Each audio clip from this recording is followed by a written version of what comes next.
श्रीगुरुभ्यो नमः। हरिः ओम्।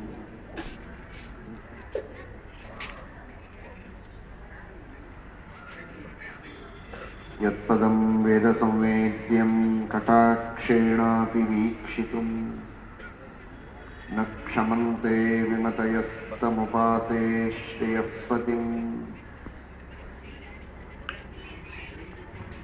मयि स्थितो मदङ्गेषु स्वतन्त्रो व्याप्तवान् हरिः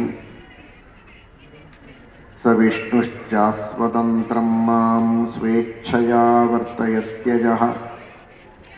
स्वात्मनस्तस्य पूजा स्युः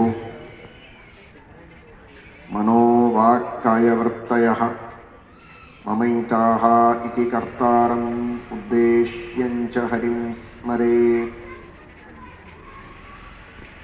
धर्मविज्ञानवैराग्यपरमैश्वर्यशालिनः आनन्दतीर्थभगवत्पादान् वन्दे निरन्तरम्। आनन्दतीर्थोपदिष्टो निधिर्नारायणः वयः प्रदर्शितो येन सम्यक् जयतीर्थं तमाश्रये। नौमिन्यायसुधादिकृज्जयमुनीन् श्रीपादरट्सन्मणीन् व्यासार्यान् विविधागमर्थिविहरान् श्रीवादिराजानपि वन्दे हंसवरान् रघुत्तमगुरून् वैदग्ध्यवराम्निधीन्। श्रीसत्यव्रतराघवेन्द्रमुनिपान् सद्बोधसद्ध्यानपान् सत्याभिज्ञकराब्जोत्थान् पञ्चाशद्वर्षपूजकान् सत्यप्रमोदतीर्थार्यान् नौमिन्यायसुधारतान्। ಡಬ್ಬೆಯಂತೆ ಆದರೆ ಅಷ್ಟು ಸುಲಭನಾಗಿ ಈ ದೇಹ ಎಂತಹ ಅದ್ಭುತವಾದ ನಿರ್ಮಾಣ ಇದೆ.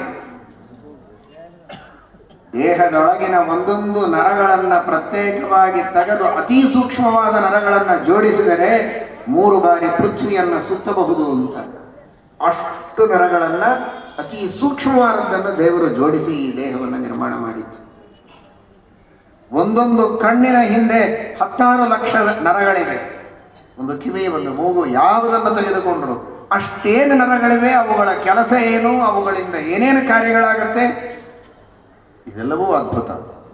ಇದನ್ನೆಲ್ಲ ವಿಜ್ಞಾನಿಗಳು ಸಂಶೋಧನೆ ಮಾಡ್ತಾರೆ, ತಿಳಿಯುತ್ತಾರೆ. ವೈದ್ಯರು ಅದರ ಬಗ್ಗೆ ಸಾಕಷ್ಟು ಅಧ್ಯಯನವನ್ನು ಮಾಡಿ ಅದರಿಂದ ಬೇಕಾದಷ್ಟು ಪ್ರಗತಿಯನ್ನು ಸಾಧಿಸಿದ್ದಾರೆ. ಆದರೆ ಇದೆಲ್ಲವನ್ನ ಸೃಷ್ಟಿ ಮಾಡಿದಂತಹ ಆ ಭಗವಂತನ ಶಕ್ತಿ ಎಷ್ಟು, ಉತ್ಸಾಹ ಎಷ್ಟು, ತಾಳ್ಮೆ ಎಷ್ಟು, ನಮ್ಮೆಲ್ಲರ ಮೇಲೆ ಪ್ರೀತಿ ಎಷ್ಟು, ಕಾರುಣ್ಯ ಎಷ್ಟು, ಇದನ್ನು ನಾವು ಚಿಂತನೆ ಮಾಡಿ. ಆತ್ಮವಾನ್ ಶ್ರೀಮದ್ ಭಾಗವತ ಹೇಳುವ ಮಾತು ಕೇಳಿದರೆ ಯತ್ರ ತ್ರಿಸರ್ಗೋ ಮೃಷ. ನಿಜವಾಗಿ ದೇವರ ಎದುರಿನಲ್ಲಿ ಕುಳಿತು ದೇವಸ್ಥಾನಗಳಿಗೆ ಹೋಗ್ತೀರಿ, ನಿಮ್ಮ ಮನೆಯಲ್ಲಿ ಶಾಲಿಗ್ರಾಮದ ಪೂಜೆ ಮಾಡಿದ್ದೀರಿ, ಫೋಟೋದ ಮುಂದೆ ನಿಂತು ಕೈ ಮುಗಿತೀರಿ, ವಿದ್ವಾಂಸರ ಹತ್ತಿರ ಪ್ರವಚನಕ್ಕೆ ಪಾಠಕ್ಕೆ ಹೋದಾಗ ದೇವರ ಮಹಿಮೆಯನ್ನು ಕೇಳ್ತಾ ಇದ್ದೀರಿ. ಕಣ್ಣು ಮುಚ್ಚಿ ಪಾಠ ನಡೆದಾಗ ಕಣ್ಣು ಮುಚ್ಚಬೇಡಿ, ಕಣ್ಣು ಮುಚ್ಚಿ ಪಾಠದಲ್ಲಿ ಹೇಳಿದ ವಿಷಯಗಳನ್ನು ಚಿಂತನೆ ಮಾಡಿ ದೇವರ ಎದುರಿನಲ್ಲಿ ನೀವು ಪಾರಾಯಣ ಮಾಡುವಾಗ, ಸ್ತೋತ್ರ ಮಾಡುವಾಗ 2 ನಿಮಿಷ,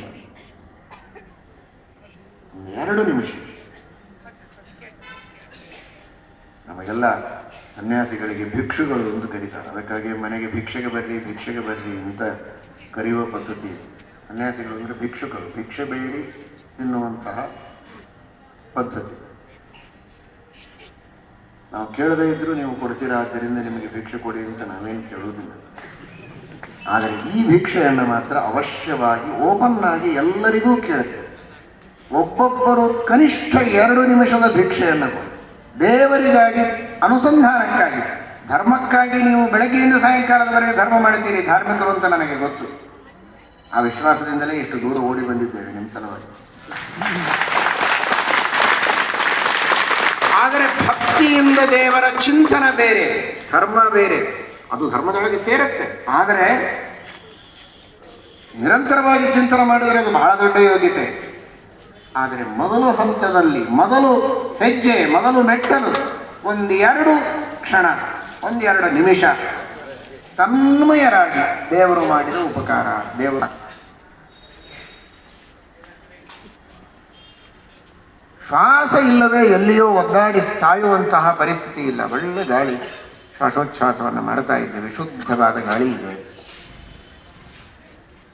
ಹೀಗೆ ಒಂದೊಂದು ಉಪಕಾರವನ್ನು ಉಪಕಾರ ಅಂತ ಮನಸ್ಸಿನಿಂದ, ಕಣ್ಣು ಒದ್ದೆಯಾದರೆ ಬಹಳ ಸಂತೋಷ, ಕೊನೆ ಪಕ್ಷ ಮನಸ್ಸಾದರೂ ಒದ್ದೆಯಾಗಿ ಆ ಭಗವಂತನ ಸ್ಮರಣೆ ಬರುವಂತಾದರೆ ಆಗ ಜನ್ಮ ಸಾರ್ಥಕವಾಗುತ್ತೆ.